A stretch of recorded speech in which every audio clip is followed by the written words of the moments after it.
Let's move on to this story now, and I have to warn you that the following story does contain explicit content, and Advocate Muzi Sikhakhane has accused the legal secretary, Andiswa Mengo, of purposely omitting alleged messages she sent to the Eastern Cape Judge President Selby Mbenenge. Sikhakhane today continuing his cross-examination of Mengo at the Judicial Conduct Tribunal held in Johannesburg. Mengo also telling the commission today that the cross-examination, or rather that she laid a complaint against the judge, accusing him of making sexual advances towards her. And my colleague, Veronica Makhoali, who has been watching that particular conduct tribunal very closely today, is with me as I make my way towards her. Veronica, good afternoon to you. And let's start with the main thrust of what came out of that cross-examination today. What was the key points for you? Yeah, no, certainly, Xoli. Another day of really shell-shocking, facts that were coming out of the cross-examination on the third day, of course, and you heard the advocate Muzi Sikhakhane pressing really on Andiswa Mengo in regards to some of the instances of which she failed, or rather neglected, to add into her complaint when she lodged that formal complaint against the judge president. Him really saying that there were certain messages and responses that she deliberately omitted when she made that formal complaint. Now, we know that when this, tribunal started, that Mengo led her testimony through a series of, screenshots of WhatsApp messages that were shared between the two, very explicit and graphic WhatsApp messages that she, of course, has claimed that were unwanted and made her feel very uncomfortable. And she also did say, and it's worth mentioning, that in some instances, she would respond to some of the gestures that were made by the judge president, to quote, as she said, to keep the peace. Of course, knowing that this is a power dynamic now here at play, given the fact that Judge President Selby is, of course, her senior in that sense. And but today, we had a very different tone from Advocate Sikhakhane compared to yesterday, which was far more aggressive. Today, he took his time combing through about an hour and a half of WhatsApp messages that he says were deliberately omitted from her complaint, almost to sanitize this affidavit that she put forward, but also to sanitize her character. But let's just have a listen to some of those examples, an hour and a half of some of these messages and responses. That conversation where the respondent says at 1940, I must come and give you a boost. Yes.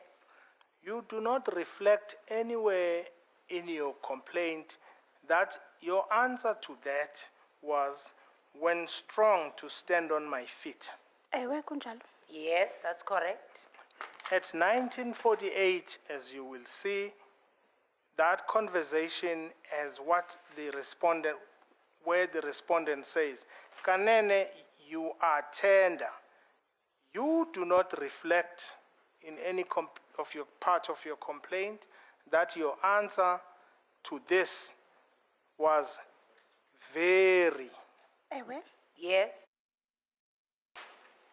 You did not reflect that you sent a particular, either a sticker answering the question, you reckon kungancazelwana this week? The translation of kungancazelwana is, you reckon we can be intimate this week? Ewe? Yes. Did not reflect your answer or your statement there which says, sijongane, not ncazelana. Awuyivezanga ke apha kuphepha 1210 impendulo yakho ethi sijongane hayi ukuncazelana, which is the direct translation of sijongane face to face, not intimate. Apa ku 2238 awivezanga nayo le impendulo yakho apa ku statement. Ewe. Yes. Quite graphic indeed. Let's talk about the original complaint, because that came up at some point. Former Chief Justice Raymond Zondo, his name came up. This was in relation to the original complaint that he sent back, expressing dissatisfaction, I guess, with the manner in which it was perhaps written. It perhaps needed finessing. I'm not using the words that were used exactly there. Where did that end? Yeah. Well, that was part of the sort of tail end of today's cross-examination, where we heard, of course, that initially Mengo had come to the offices of the Chief Justice in around December 2022, where she filed this complaint.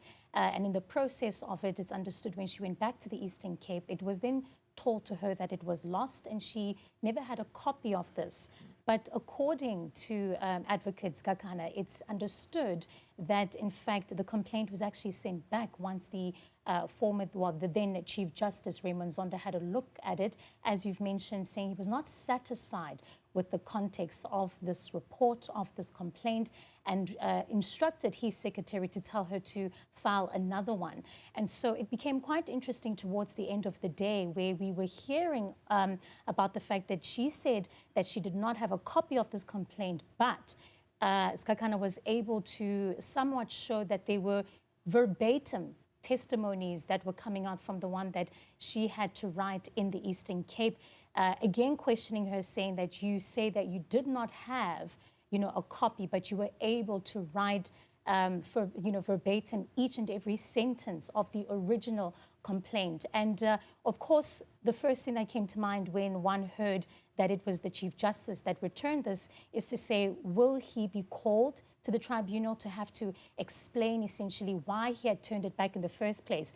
We're struggling as well to understand what is the context, what is the link in terms of these alleged two different complaints that were filed. But of course, Oli, it has to be reflected that even in this instant, and the way in which the issue about her response, you heard there the advocate trying to link the two, saying, of course, that, the fact that she omitted certain responses and messages, and the fact that she could perhaps not be telling the truth about having a copy shows perhaps her character in this instance.